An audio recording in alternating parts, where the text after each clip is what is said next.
Hello दोस्तों, जैसे कि मैंने आपको वीडियो को स्टार्टिंग में ही कहा, थोड़ा सा मैं रमज़ान का बारे में बताऊंगा, रोज़ा का बारे में बताऊंगा।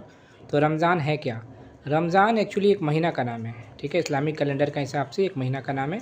जैसे कि इंग्लिश में आपको मालूम है जनवरी, फरवरी ये सब होता है। अच्छा, बंगाली में वैशाख, ज्येष्ठ, आषाढ़, श्रावण होता है।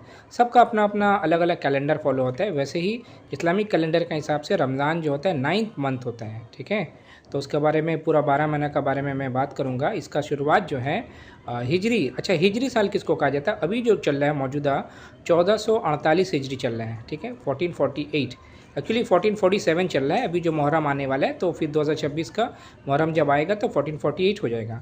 इसका शुरुआत कहाँ से हुआ था?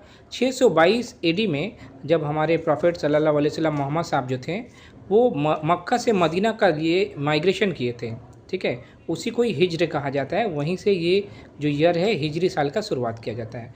तो इस्लामिक कैलेंडर के हिसाब से जो महीना का दिन होता है या तो 29 होता है या तो 30 होता है। इसलिए देखिएगा इस्लामिक कैलेंडर के हिसाब से टोटल दिन होता है एक साल में 354 या 355। इसलिए भी आप देखेंगे हर साल रमज़ान जो है या फिर ईद जो है या कोई भी पर्व है 10 से 11 दिन वो पीछे जाता है। अब देखिए 354 दिन अगर होता है तो 365 दिन का हिसाब से अगर मेकअप करने के लिए 11 दिन पीछे जाएगा, और 355 दिन का अगर इस्लामिक कैलेंडर होता है तो उसको 10 दिन का टाइम लेगा उसको मेकअप करने के लिए। तो 12 महीना कौन कौन सा होता है? एक तो मुहर्रम होता है सबसे नंबर 1, दूसरा में सफ़र होता है, तीसरा रबीउल अव्वल, चौथा रबीउल आखिर, पाँचवा जमादुल अव्वल, छठा जमादुल आखिर, फिर रजब, शाबान। शाबान माने जिस टाइम आपका शब बारात होता है। उसके बाद रमज़ान, ये जो अभी चल रहा है रमज़ान या रमज़ान कहा जाता है। और ये जब ख़त्म हो जाएगा यानी कि आखिरी रोज़ा जब हो जाएगा 29 या 30 जो भी हो सकता है, चाँद का हिसाब से चलता है। लूनर कैलेंडर जो है उसी को ही फॉलो किया जाता है। तो उसका बाद आएगा सव्वाल का महीना। वही सव्वाल का पहला तारीख को ईद उल फित्र मनाया जाता है। और एक होता है ईद उल जुहा होता है, वो आपका दुल्हिज्जा जो महीना होता है उसमें होता है। तो 11वां महीना जो है दिलकद और 12वां जो है दुल्हिज्जा।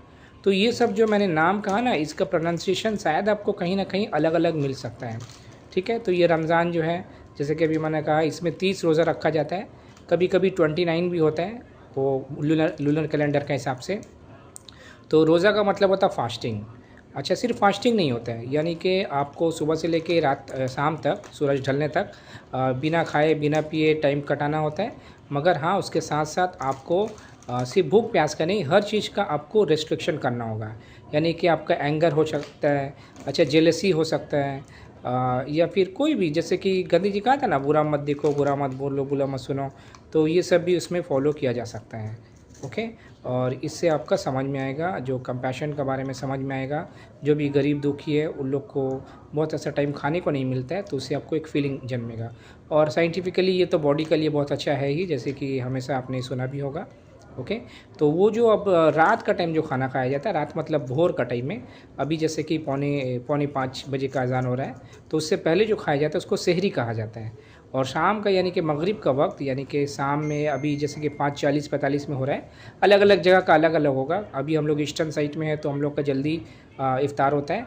अगर यहाँ से धीरे धीरे हम मुंबई महाराष्ट्र की तरफ जाएंगे तो उन लोग का जो इफ़्तार का टाइम है वो ज़्यादा टाइम का रहेगा, 6:30 या 7 बजे का रहता है, क्योंकि वहाँ पर सूरज देर से ढलता है, ठीक है। तो उसको शाम का जो रोज़ा खोला जाता है उसको इफ़्तार कहा जाता है। तो उसमें बहुत सारा फ्रूट वगैरह खाया जाता है, आपने देखा भी होगा वीडियो में। डेट्स खाया जाता है, और भी जो भी आप खा सकते हैं, कोई टेंशन का बात नहीं है, ओके। और पाँच पिलर जो है इस्लाम का, उसमें से एक रोज़ा भी है। सबसे पहला तो ये आपको मालूम है तौहीद होता है, यानी कि जो भी क्रिएटर है मतलब अल्लाह ताला एक है, ओके। दूसरा में आ जाता है आपका सलाह यानी कि नमाज़ पढ़ना। 5 टाइम इंसान को नमाज़ पढ़ना चाहिए हर मुसलमान को। अच्छा, तीसरा में आ जाएगा आपका ज़कात मतलब इसी ज़्यादातर सब रमज़ान में ही देता है, बट ऐसा कोई हार्ड एंड फास्ट रूल नहीं है। साल का किसी भी टाइम आप ज़कात दे सकते हैं, यानी कि आप इस्लामिक टैक्स इसको कह सकते हैं। 2.5% का टैक्स होता है, उसका अलग पूरा मसला है, वो कभी मैं फिर बताऊँगा।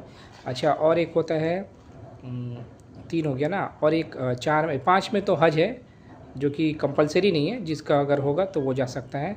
और एक तो अभी हमको याद नहीं आ रहा, और एक है तौहीद, नमाज, रोज़ा। हाँ, रोज़ा जो भी चल रहा है रमज़ान का जो महीना रोज़ा रखने का, ये भी है, ठीक है। तो टोटल 5 हो गया। तो अगर ये वीडियो आपको इन्फॉर्मेटिव अच्छा लगा होगा तो लाइक ज़रूर करें, शेयर करें, चैनल को सब्सक्राइब करें, प्यार बांटे, खुशियाँ बांटे, ज्ञान तो ज़रूर बांटे। हाँ, क्यों नहीं।